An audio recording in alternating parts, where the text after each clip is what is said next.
One of the pieces around allyship that we want to talk about is around the wage gap. And we often think about wage gap in terms of the gender wage gap.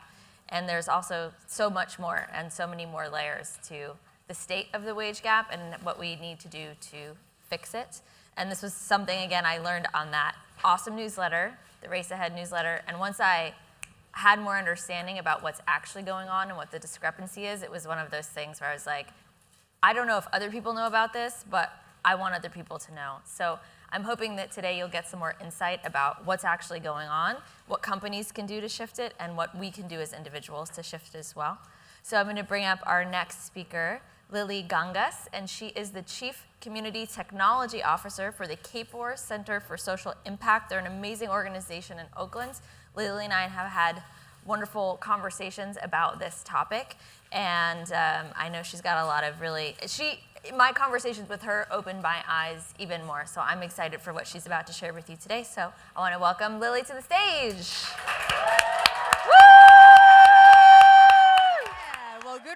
Good morning. This is the last day we want to end strong. We just came off an amazing panel discussion of how we could all have our place in what we're trying to create in the cultures in our different companies and organizations. So I'm here to share a little bit more light on a very specific topic that is very personal to me and hopefully is also personal to you. Again, my name is Lili Gangas. I'm the Chief Technology Community Officer of the Kapor Center. If you want to know what that means, I'll share more after my talk.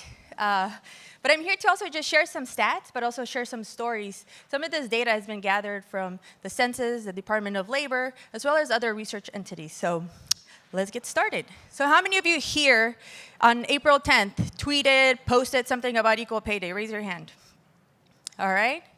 What if I told you that in actuality, November 1st is really when it's actual equal pay day for all women? Because if we take a look at some of that stats, that means that I, as a Latina woman, have to work 11 extra months, that means into November, to have gotten paid the same amount for 2017 salary as a white male did. Yeah, that for the moms here in the room. How many are moms here? Great. I'm not a mom, but imagine getting pregnant, carrying the baby, having labor, and celebrating the first month of your baby before you actually got paid your full check of 2017. Isn't that insane? That's crazy, but that's where we're currently at. Furthermore, what's actually, if you looked at all the different groups, specifically for black women, they would have to wait 100 years at the current pace that we're in to get equal pay for the same job. As a Latina woman, I have to wait 200 years. 200. That means that my daughters, it doesn't even fit in the slide, wouldn't even get an equal chance at that. That is insane, unacceptable, and we need to change that. And why this matters? To me, this matters because it's generational. It's lifelong generational changes. So let me get a little bit more personal here. Here's a picture of some of the most important women in my life. Right over here is my mama and my aunt. That's the most recent picture from a trip that I just took with them in New York. Right over here is my sister and my niece. My mom immigrated to the US when she was 26. She got her full dollar's worth as a white man, but she had to work 2 jobs for that. As a single mom, she had to work 2 jobs in the morning, then she would come pick me up from school, and then change uniforms in the car to go to the next job. That's what the role model that I grew up of what it would take to get an equal pay. My aunt, she's actually 68, but at 30, she immigrated to the US. And for the past 38 years, she's had to be on her knees, literally, cleaning hotels, being the service for a lot of places that we frequent and that now I frequent as well as a professional. And for me to tell these 2 women, we have to wait 200 years, they're not gonna take it. Neither will I or my sister. My sister now, when she graduated from college, she went on to become a finance professional, as well as also went into banking and leadership roles. But she left to become a mom and raise a family. She's going to be faced with a mommy tax, which means that no matter when she goes back, she's always going to be paid less based on the statistics that we see, which again, unacceptable. And right here, my niece. How many of you here would have the heart to tell my niece that no matter how hard she works, for the same pay, she's going to have to wait 200 years? No way, man. This has to change. But You know as I was getting prepared for this talk, what struck me that it's not just gender, it's also age biased. When we actually start our career off, we're actually closer to, as women, to men.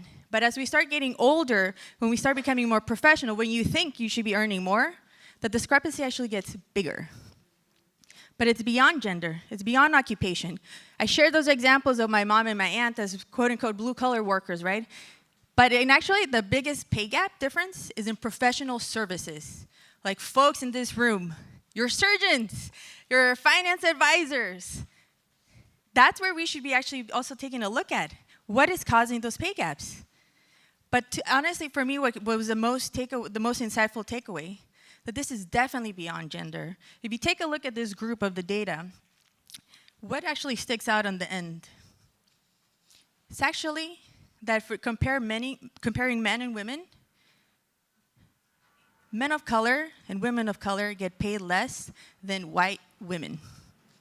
Let that sink into you. This is the current state of the United States right now.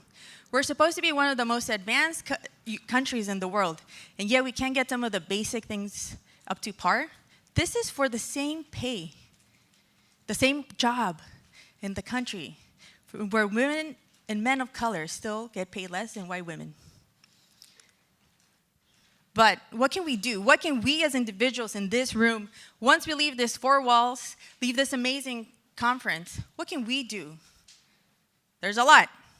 So you actually just heard from Salesforce. We have to really start of holding our leadership accountable. Whether you are running the organization or whether you are somebody that reports or is part of an organization, you each have a voice. We really need to start looking at these companies and the leadership that's there and what are they actually working to? What are their values? And a lot of people here think that, oh, it's so hard because my company is so big, but these are all Fortune 500 companies. They each took a pledge that they would reach equal pay. Some of them has taken them over a decade. Some of them are still on their way to get there. And some of them actually decided to hire people in externally to be able to look at their data and look at internal operations to really make the change, and got there within a few years, 2 to 3 years. So if a Fortune 500 can do it, I think other smaller companies, startups should be able to do it. 2, take a look and use the data. There is so much data already out there internal to our organizations. Now, as a techie at heart, this is the part I get really excited, looking at what are some of the up-and-coming technology tools that are looking at the data analytics and comparison.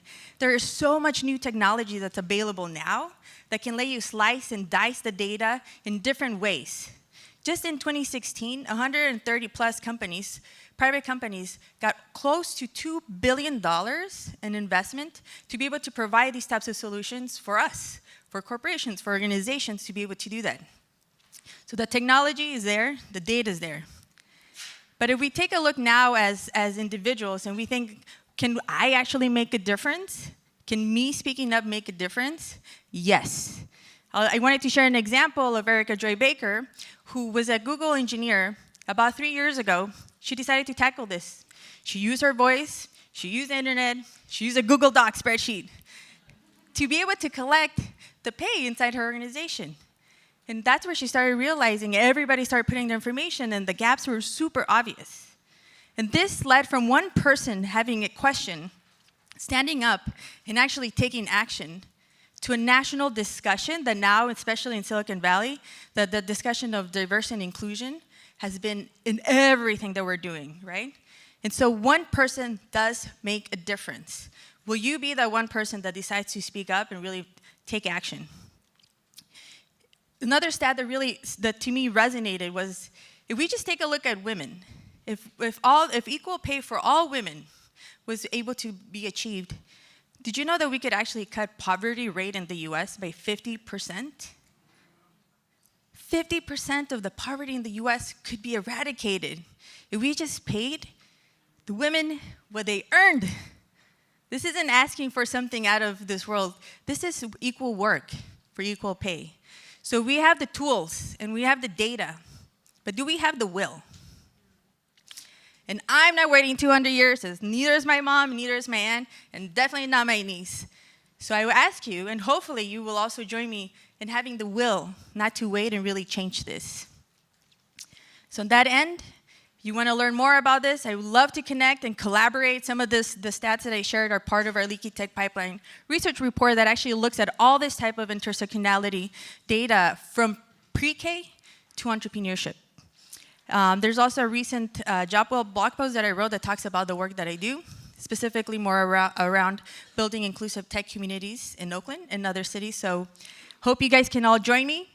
And let's make sure that we all, after we leave this room, take action, because each of you here has a role to play, and it's time.